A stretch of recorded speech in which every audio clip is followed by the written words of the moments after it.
I'm about to break down how I make 50 to 100 songs in Logic Pro with no sweat per month, commercial ready. I'm going to speed up your workflow. We're going through advanced session players, we're going through templates, and I'm going to drop some jewels that you definitely want to hear. Check this out. Here we go. Okay, so I'm going to jump ahead and I'm going to just start with why I don't use the chord track for any of my session players or anything in my project. I actually did a video ex- like examining the entire session players, the chord track, and whatnot, and you're gonna find a card popping up somewhere on what they don't do. And what they don't do is follow rhythm. And there's been a few lawsuits. Katy Perry, Ed Sheeran with Marvin Gaye, Led Zeppelin, and a few others that explain that chord progressions cannot be copyrighted. The cases were thrown out of court. It's a building block. It's a chord progression. They basically said that they've all been done in one way, shape, or another. So, give you an example. I made this chord progression in Scalar 3. It was, or no. This is from a MIDI pack, and it's listen. It's very simple.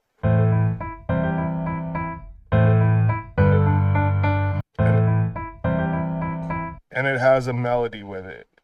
The reason I'm using this is because I want my session player to adopt this rhythm. I don't want it to play the same things. I want it to adopt this rhythm. You dig what I'm saying? And this is something that the chord track, no matter if you use an 11 or 12, the chord track will give you block chords, and then you're stuck with deal and follow and block cards, and it will not match them no matter hard you try. Like look at the video, it'll show you. So here we go. Simple progression with a little simple melody.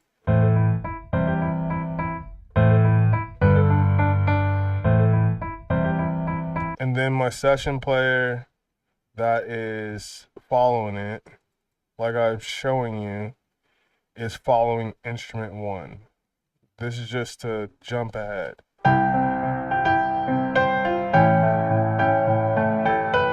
Mind you, what you need to pay attention to is not the visual representation of the session players. It is because it doesn't look like it's following it. But what we're going to do is we're going to blow this up just a little bit, just so you can see. Now, look at where the cursor is, and see, that doesn't look like it matches up. But listen to where this cursor is going on this MIDI track.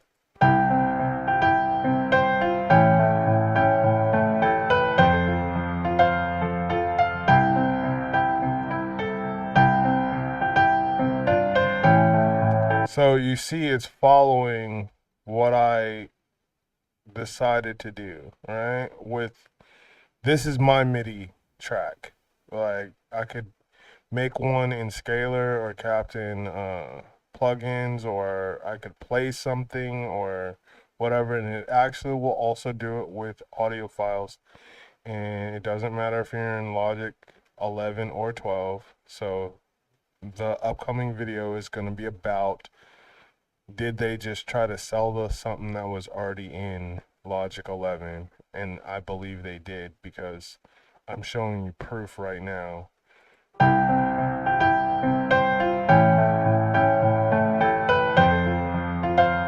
Just watch it.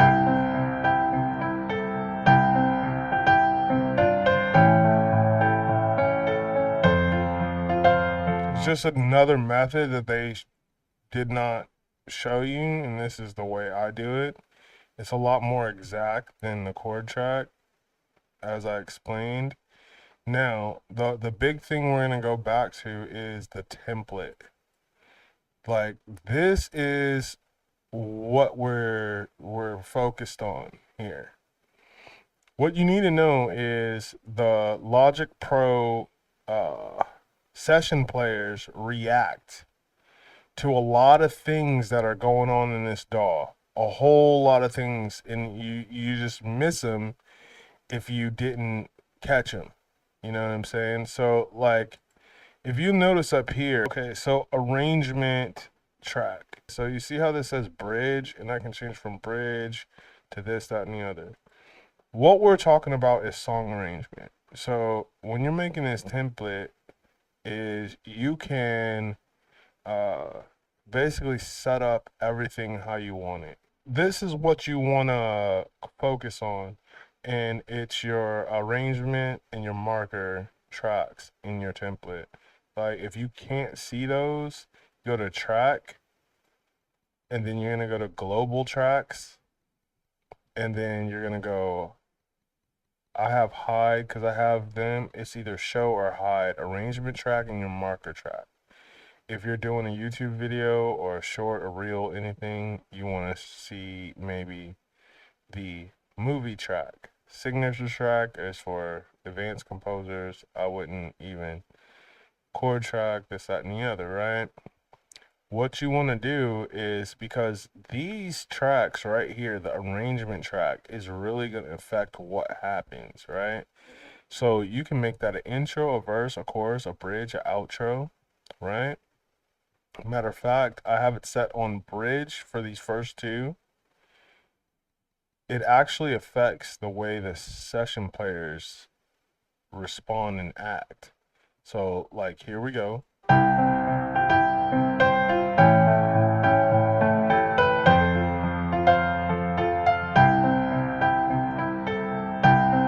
Now you see that's playing kind of aggressive, right?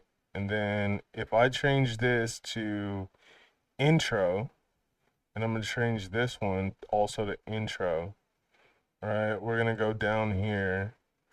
We're just going to regenerate. Mind you, I'm doing OBS and doing Logic at the same time, so here we go.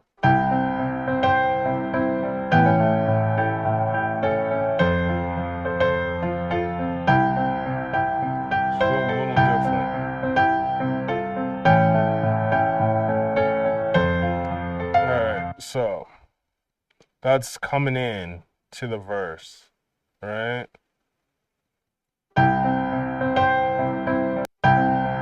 And it hits verse right here.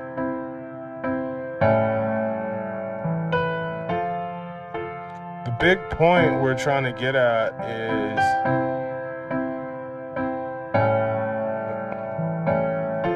when you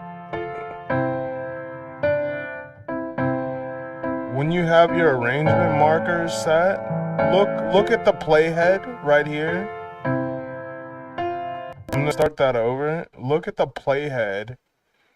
It's actually following, even though the visual representation of this does not really represent what you're hearing, because that's just the graphic, I guess. But if you listen to it and watch the playhead on this MIDI track, notice it's hitting. I'm going to make it a little even bit bigger so you can see it's actually hitting where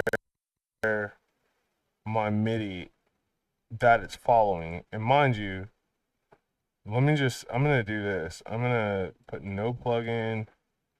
There is nothing playing on this track, right? So watch this.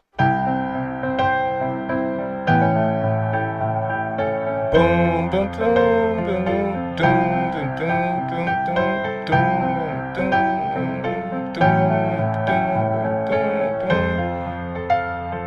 We're listening to the vintage upright.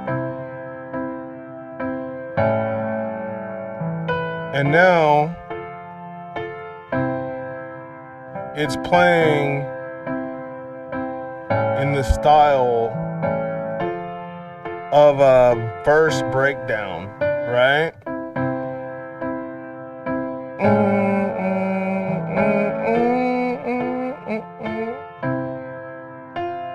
The reason I'm using piano is because it's really distinct and it's like kind of cuts through to where you can hear each and every hit.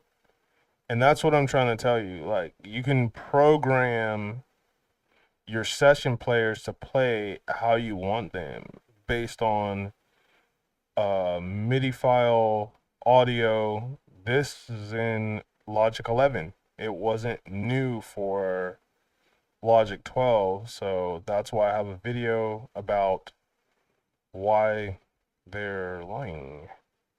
But what I'm going to do is I'm going to show you the session player in there. Like I said, on the newer versions of Logic, for some reason, mine is making me take the range off before it does it. But if I take that off and I load a new session player, it not only gave me a new session player, but it also followed every arrangement marker that I pre-defined, right? So we're talking about, I wanted it to come in busy at the bridge, like for the intro. I didn't want slow, like intro. I didn't want, I verse, you got chorus, verse, blah, blah, blah. Track, it's already, right? And then, even better, like, I was able to, like, in the chorus, what I'll do here is I'll chop it, like, 4 4 4 2 2. So 4 4 4 2 2. Bong. And we're at 105 BPM, so we're basically at a double time. And then the session players react to that. So this is what I'm trying to tell you. When you make a template, the session players know what to do. And I'm going to play this really quick. Matter of fact, first thing I need to do is make the bass player not follow the chord track. It needs to follow my piano, because that's what I want it to. And if you watch, it's gonna start moving, and now it's following my piano player, which it may sound funky because I haven't adjusted anything in the session player yet, but it is adjusting to what my piano player is doing. You dig what I'm saying? And if you already have a template done, this will be a lot faster. Like, I already have these templates. I mean, I could literally just create session players and start turning knobs, and I'm going to come up with something pretty dope before you know it. Like, I can hear like, my whole system cooking right now because of running OBS, but it's okay. But just look here. Now we got a bass.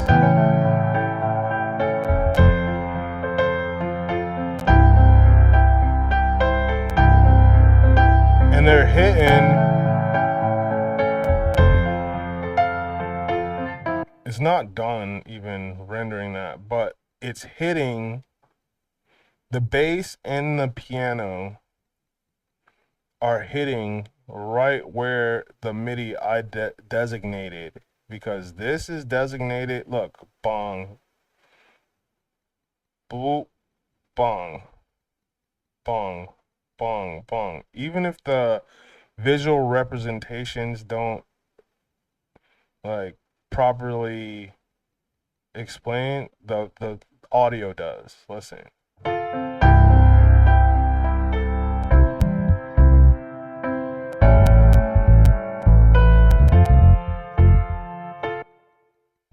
Yeah. So what I'm saying is having these templates is pretty dope.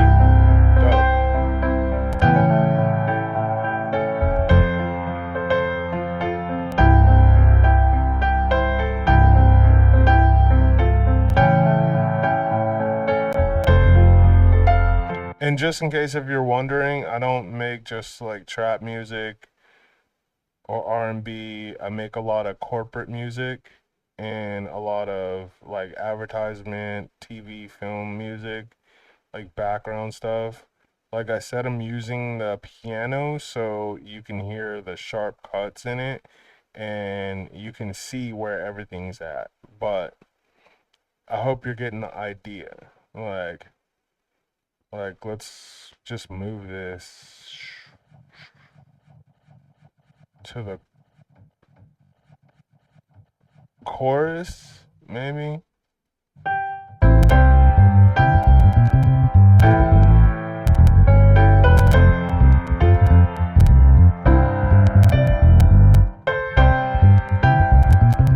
Point is, we got a little crackle and a little pop in, but the point we're getting at here is your arrangement markers are going to affect what your session players do. And if they're following each other or you're waterfalling, I do a waterfalling cascade type of effect to where each one, you know, follows each other and they play together and things like that. And like I said, I did not touch the bass. That's just what it came, but I will really go ADHD and tweak out on this until everything is like I want it. Here's a jewel. I'm going to drop a jewel for you. All right. So when you're in a session player, let's go to a busy part so you can see what I'm saying. Let's say we're on the bass, right? You hit the letter P and it takes you to the piano roll of your session player. And mind you, this project is in A minor. It on scale quantize, it's saying this is F minor harmonic. So I want you to watch this when I go A and then I go to minor. And we're not even doing nothing. A minor, natural minor. Oh, I gotta command A. I gotta select all these notes. A natural minor. Watch some of these notes move. Did you see that? I'm gonna hit undo. Now, you see, like, focus in on this note, and I saw some notes move over here. And I'm gonna do it again. Watch, they're gonna move again. Let me just command A that. Let me just select all these notes. And we're gonna select A natural minor. And look, things just move. So my bass just got moved. Now let's go to my piano. I'm gonna hit P again, just because I'm paranoid.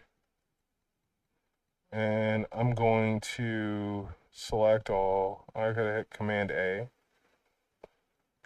And then we're gonna A natural minor. We're gonna select. Look, I just had some notes move right there. So everything is in A natural minor because even though the key and the scale of this song is set, nothing is perfect. So you need to double check your stuff. All right, now look how this sounds now. It just sounds better. Hold on.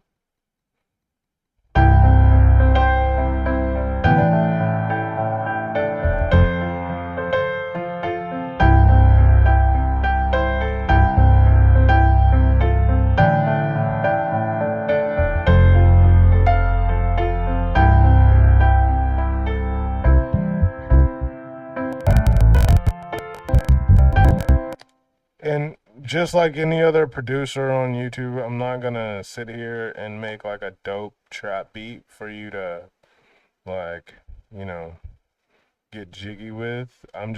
I'm showing you the process. Now, now we're gonna just go to a new, and I'm gonna show you how to make the make the template. So now I'm gonna show you how to make a template. The best thing you can do is just come up here. You're gonna need your arrangement. Like this is the first thing.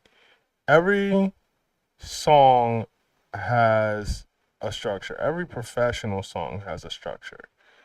If you check Miley Cyrus and Taylor Swift, there is a pop song structure. It I can't remember it off the top of my head because I don't make pop music all the time, but it's like 12 bar verses, 4 to 8 bar hooks, and then like a bridge and an out. Like that is like a pop song structure. R&B has one, hip hop has one, trap music has one, country has one. Every genre has their most famous song structure. Blues, jazz, even jazz, which is chaotic, has a song structure. And then they have secondary and third song structures that are scientifically proven that they work. And this is what we're going to do. This is, you see how I hit plus? This is in Logic. And this is why I love Logic, because it thinks logically. It knows I want an intro right here. I'm going to get back to colors in a minute, but then I'll hit another one. Well, guess what? It says I want a verse. 120 BPM. All right. Maybe I want 97 BPMs, right? But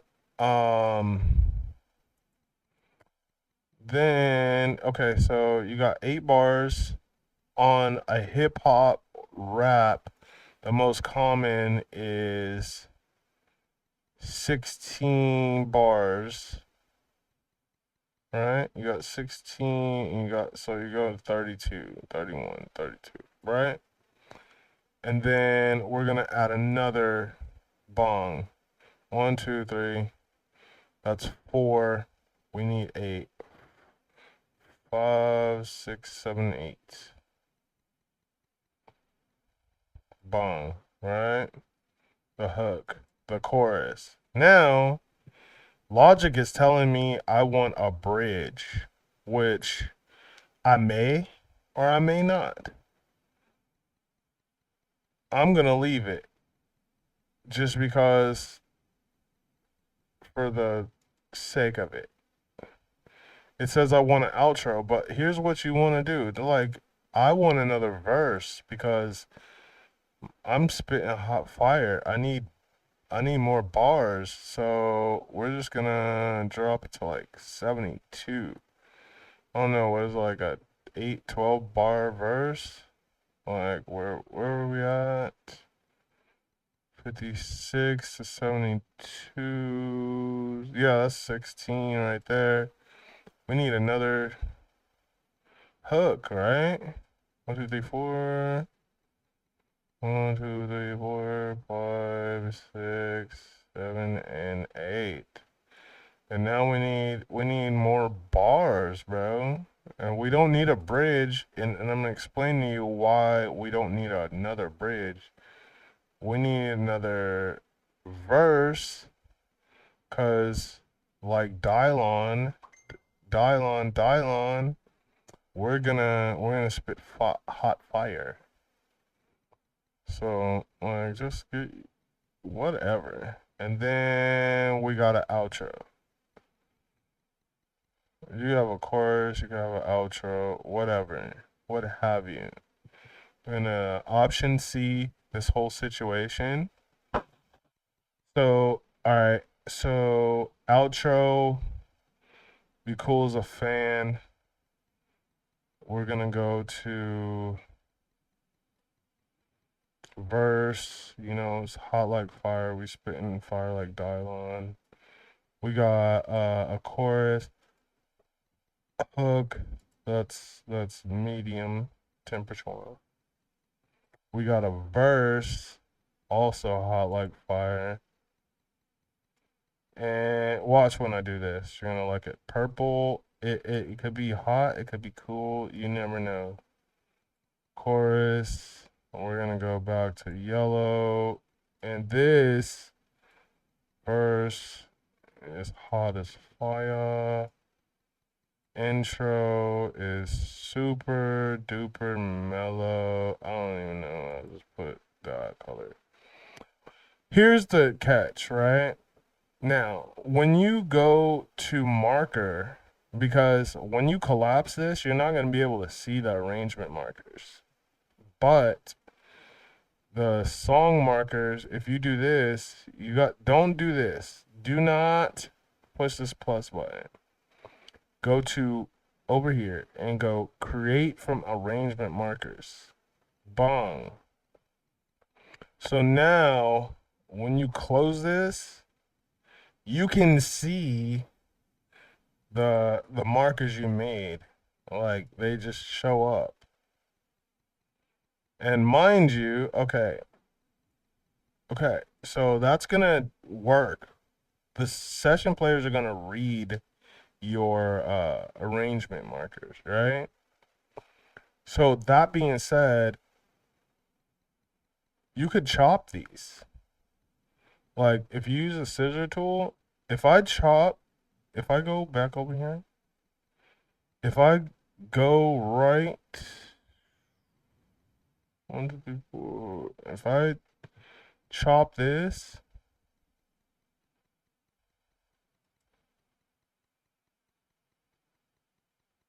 they're gonna react. Like when they're playing, when this is coming up, there's gonna be a breakdown and then there's gonna be another thing that happens. So I could also come in, I could chop this one in half, this one in half, this one in half, and this one in half. And all that's gonna do is add some flavor, some Lowry seasoned salt to the entire thing, right? Right? Now watch what I do when I say, "Hey, track, give me a piano player, a keyboard player." We're gonna go freely. Oh no, yeah, we'll go freely because I gotta get like something for it to follow in here, right? But look,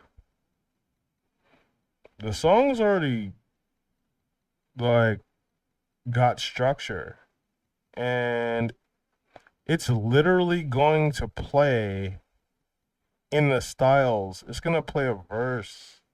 It's gonna play a hook. It's gonna play a bridge. It's gonna come up in tempo and intensity in the bridge. It's gonna do this. It's gonna do that. It's gonna fall off on the outro. Like it's a little smarter than everybody gave it credit for, but you just gotta know how to manipulate it. And I'm gonna mute this, or we're gonna solo this. Let's see what it's on. Alright, so now we're gonna go here. We're gonna go and look at the following the chord rhythm, because that's not what we want to do. We don't want to deal with track at all. We want to deal with the MIDI I put in here. Or, like I said, I would just do this with scalar, captain chords, or just play it in. Like, you can just play in, like, a little rhythm. Like, and that's the thing I'm trying to tell you. Chords have been done. It's on somebody's song already. Your chord arrangement that you thought you came up with has already been done. What you want to do is you need chords with a rhythm. You need chords with a rhythm. So once you have a rhythm, let's solo this.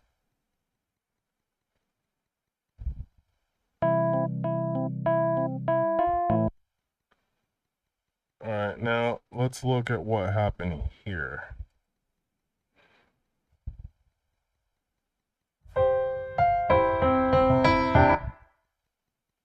Look at this. This is hard, bro.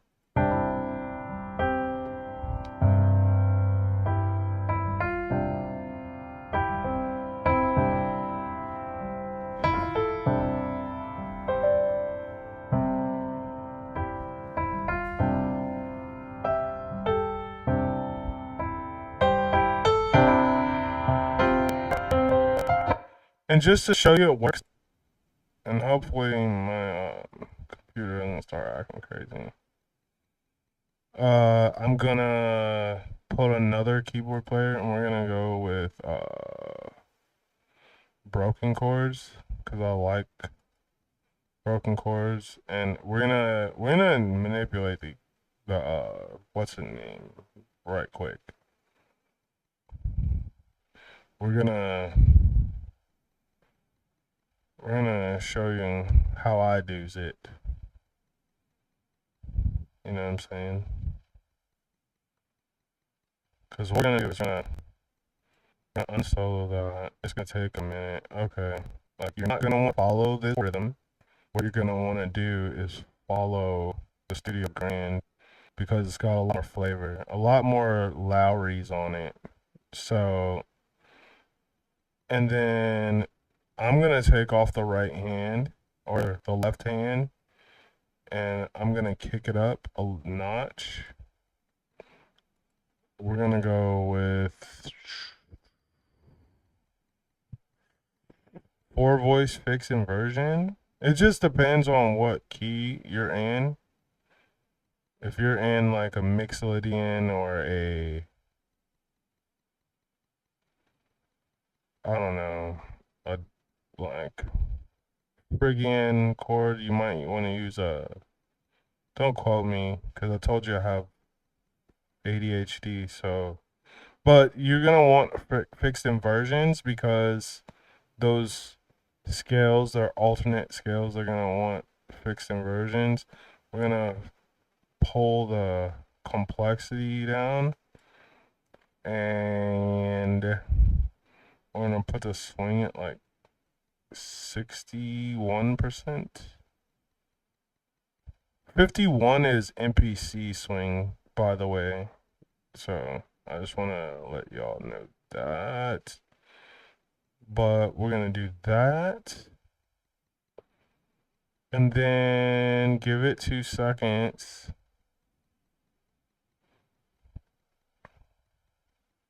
You see how I dragged it up? And then there's this part right here. There's your different hit notes where it really digs in. So that's another one.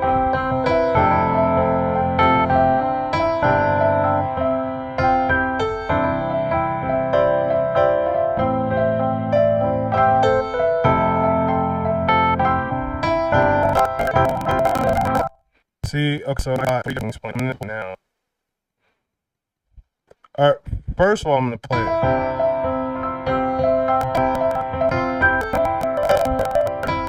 What's this?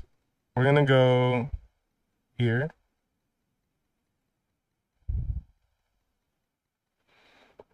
Like I said, we're gonna hit the letter P. Hit the letter P. I think it's going pretty quick. Like P. This is cooking, bro. I don't know why it's going so hard, but I'm only at like 25% CPU. But like so, all right, now we're at like P. We're gonna Command A all of this. We're gonna go to C. We're in a C major.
major Ionian or pentatonic. Like, we go pentatonic because then it would probably.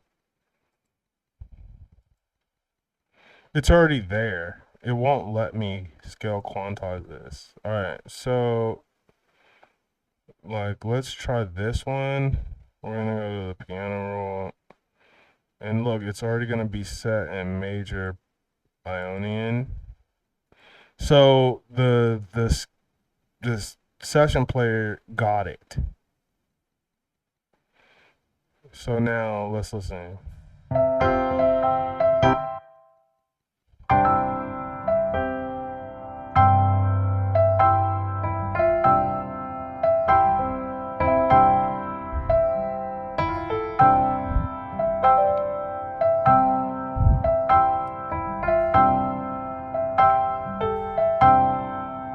Here we go.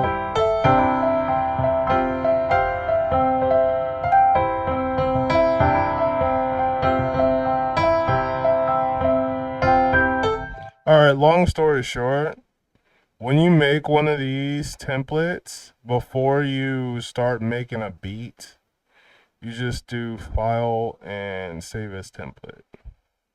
That's all you gotta do. Like, once you get your arrangement markers, your song markers, and everything set into place, you name it something you'll remember and say save as template.